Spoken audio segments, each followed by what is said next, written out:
Durante e pós-jogo tá aqui na ESPN com a grande partida do Fluminense também tentando chegar à fase de grupos da competição. Vocês pediram, então a gente volta para Assunção, onde o Edgar Canteiro traz pra gente as novidades do Flu.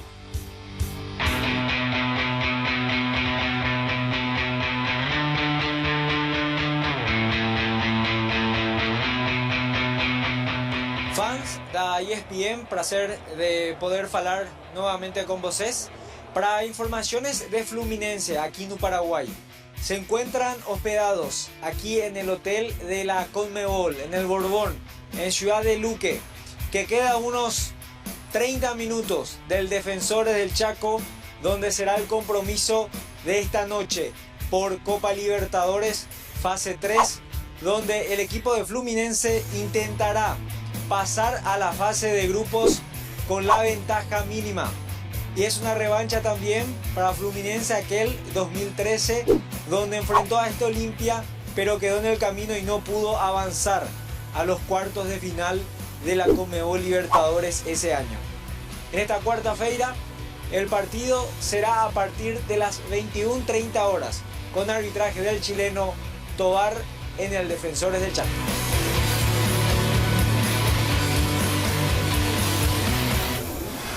Olha só essa tela que nossa equipe preparou, Eugênio, porque é o seguinte, as partidas que há quantos jogos o Olímpia não vence de 3 gols de diferença, 16, e há quantos jogos o Fluminense não perde de 3 gols de diferença.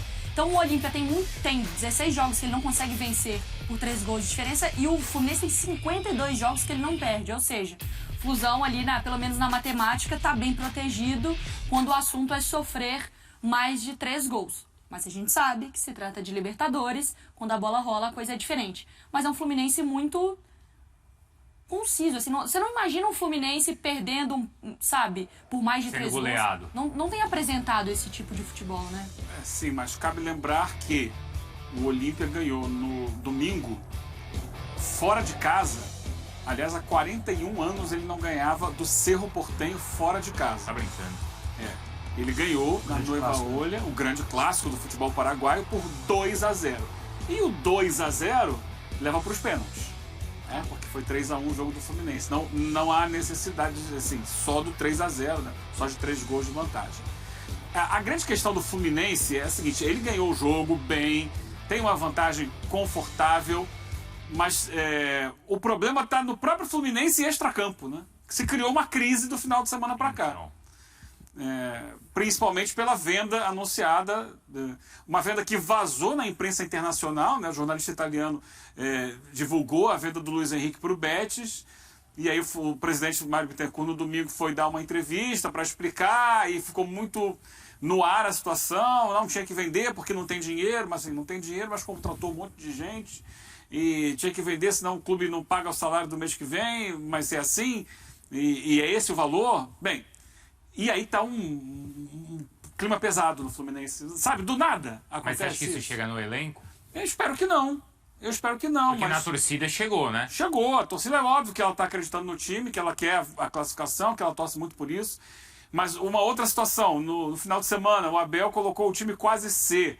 E era a chance de quebrar um recorde de 103 anos de sequência de vitórias. O Fluminense empatou com o Resende. Não quebrou o recorde de vitórias seguidas. Sabe? E aí o torcedor já fica, por que não botou um time melhor para ganhar esse recorde, sabe? Entra para a história como esse momento. Então, o Fluminense terminou o jogo contra o Olímpia há uma semana, no auge, lá em cima, tudo a favor. E dentro do próprio Fluminense, no final de semana, coisas aconteceram que mexeram com o ambiente. Vamos torcer para que não tenha impacto, e é impossível a gente avaliar o impacto disso dentro do time que vai para campo hoje. Acho que o grande impacto vai ser de um estádio lotado, todos os ingressos vendidos, de uma torcida que acredita muito, é a torcida do Olímpia. E um time que vai lutar, que tem muita catimba de Libertadores, além de ter qualidade técnica. Porque na cabeça do Luiz Henrique, não sei o quanto afeta, mas quando ele fez esse gol que a gente está vendo, ele já estava vendido. A negociação foi feita antes desse jogo, então ele já sabia, né? Ele jogou muito e tem jogado muito. Então eu acho que, assim, a cabeça não está afetando, né? Assim, o que tem acontecido em volta, a venda, então isso até agora não apareceu. Não sei se agora que todo mundo sabe que ele está negociado, se isso pode para ele bater diferente. Eu acho que o que pode afetar mais é que ele ficou uma semana sentindo dor, né? Mas mesmo assim viajou e tudo mais. Eu não acho que...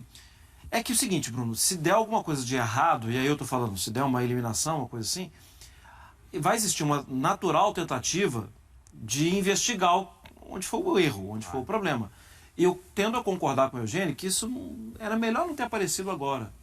Porque, assim, se der algum problema, isso vai acabar além da eliminação, sabe? Pode dar um desgaste interno lá, era melhor não ter acontecido agora. Agora, eu não desprezo a informação que a gente tem visto do Olímpia, né? O Olímpia tem jogado bem, o Eugênio tem destacado isso com alguma frequência aqui. É um time que, no próprio jogo mesmo da semana passada, em alguns momentos o jogo ficou muito complicado, ficou muito difícil. Então, assim, eu vou mais pro campo. O campo pode tranquilizar e assustar. Vai, Eugênio Leal, sua análise agora no nosso Sport Center. Quero analisar a bola parada, que é algo que decide muito o jogo de Libertadores, né? E nós tivemos 2 lances, aliás, muitos lances de escanteio, mas eu separei 2 específicos para mostrar estratégias defensivas e ofensivas dos 2 times. O primeiro é o gol do Fluminense. Primeiro gol do Fluminense, gol marcado pelo Cano. Eu queria destacar aqui o seguinte. Veja que a defesa do Olímpia, vou marcar de vermelho, ela marca a zona na entrada da área, primeira trave e a entrada da pequena área, e depois a marcação individual aqui, tá? Um para cada um, todo mundo aqui tem um jogador marcando. E o Fluminense tem uma estratégia muito interessante para lidar com essa marcação individual. Qual é? Vai tentar atrair marcação. A gente vai ver 2 jogadores saindo nesse sentido, portanto, atraindo atenção para esse espaço, enquanto esse cantinho aqui vai ficar vazio. Tá? Esse espaço aqui vai ficar vazio. E para esse espaço vai sair do meio do bolo o Cano. O Cano vai sair desse espaço. Vou limpar isso aqui, botar de novo, pra gente entender. Essa movimentação aqui, ó. E vai fazer o gol. Uma jogada trabalhada, atraindo marcação. E dá certo. Olha só, o desvio do Luiz Henrique, buraco, e o Cano entra sozinho por trás da zaga. É uma estratégia de marcação de escanteio, que muita gente usa, mas o Fluminense soube criar uma situação para vencê-la. Do outro lado, o Olímpia gosta muito do escanteio. Aliás, ele joga forçando o escanteio muitas vezes. Mas e aí? De que forma ele vai forçar esse escanteio? O Fluminense criou um antídoto para isso. Qual é a marcação do Fluminense no escanteio defensivo? É muito mais por zona do que individual. A gente continua tendo um jogador marcando primeira trave, mas olha só. Há um cordão de jogadores do Fluminense na entrada da pequena área, protegendo essa pequena área. E há, é claro, algumas marcações individuais, porque esses 2 jogadores aqui são jogadores que vão partir para o cabeceio. Qual é a estratégia do Olímpia? Vai usar esse jogador que está isolado aqui, é o único do Olímpia mais à frente, ele vai correr para cá para tentar atrair marcação, favorecendo a entrada desses 2 para o cabeceio. Só que o Fluminense não cai nessa armadilha do Olímpia. Ele mantém a sua marcação parada ali com David Braz e Felipe Melo, 2 gigantes.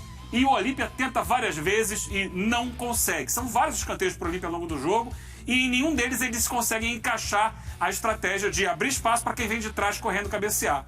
Isso foi decisivo no jogo do Nilton Santos e pode ser decisivo. O Fluminense muito bem montado na estratégia de escanteio. Mais uma aula aí do Eugênio, então, pra gente, agora mostrando essa jogada parada. Com a bola rolando, a velocidade pode ser importante. Aí é Luiz Henrique, mas também aquela questão dos meio-campistas conseguirem acionar bem esses atacantes. Aproveitar, talvez, dá pra imaginar que o Olímpia vai mais pra cima, obviamente, porque precisa do resultado e vai ser, eu acho que pela torcida, pelo estádio, e o Fluminense pode aproveitar muito bem isso, né? É uma torcida que empurra. Faz muito bem esse papel. O Fansport vai perceber isso durante a transmissão. O Fluminense tem que ter a frieza que teve ontem o América para não ser influenciado pelo caldeirão que a torcida do Olímpia tenta colocar. E eu acho que pode surgir espaço sim para contra-ataque, mas o ideal seria que o Fluminense conseguisse até inibir essa pressão, sabe, assim, de jogar muito perto da área, não marcar tão perto da área, de dar um pouquinho mais de compactar um pouco mais, fechar um pouco mais para não permitir que o Olímpia fique lá perto. Fica na linha intermediária, vai. Não precisa ficar agredindo tão perto da área assim. Esse seria o ideal. Hoje à noite, então, a bola rolando às 9h30, que terá os comentários do Zinho e do Eugênio Leal, tá, o Eugênio Mari? Leal vai estar? É, vai estar. Ah, então não perco o jeito. Você acompanha a transmissão então na ESPN, sempre na ESPN no Star Plus. A melhor cobertura de Conmebol Libertadores é aqui, a gente repercute, faz o pré-jogo e